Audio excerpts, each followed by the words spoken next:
The founder of a secretive Catholic group in Peru is under investigation. He's accused of physically and sexually abusing children for decades. And as CCTV's Dan Collyns reports, the scandal could spread to other countries.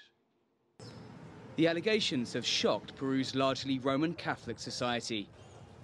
The investigation was prompted following the publication of the book Half Monks, Half Soldiers by authors Paula Ugas and Pedro Salinas. They interviewed 30 former members of the Catholic society known as Sodalicium. Salinas, himself a former recruit, alleges brainwashing and abuse were part of daily life in the group. We're talking about a very authoritarian organization in which one person had all the power, and that person, as the investigation shows, abused his absolute power through physical and psychological abuse, intercepting mail, human rights violations, humiliations, and in extreme cases, the sexual abuse of minors.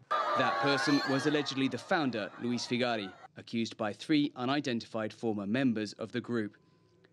A former candidate for sainthood, Herman Doig, the organization's number 2, is also accused of rape and sexual abuse of minors. He died in 2001. In 2011, 3 men who were minors at the time the alleged incidents occurred lodged complaints with a Peruvian church tribunal against Figari.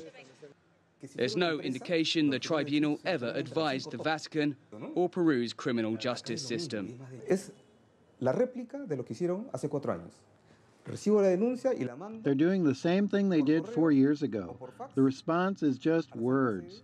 That means they simply continue avoiding responsibility, continue appealing for action, continue talking but not doing anything.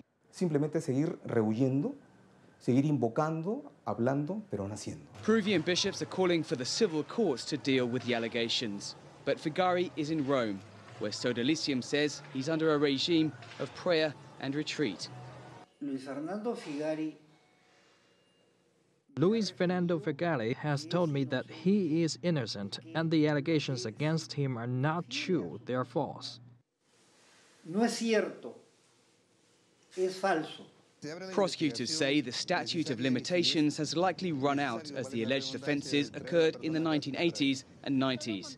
Sexual abuse is alleged to have taken place here in what was Luis Figari's home in Lima. He's no longer in the country to answer to those allegations, but Catholics and non-Catholics alike are calling for greater accountability and more transparency from the secretive organisation he founded. The scandal extends beyond Peru. Sodalicium has a presence in schools and churches across Latin America, in the United States and Europe. And more alleged victims are coming forward. Dan Collyns, CCTV, Lima.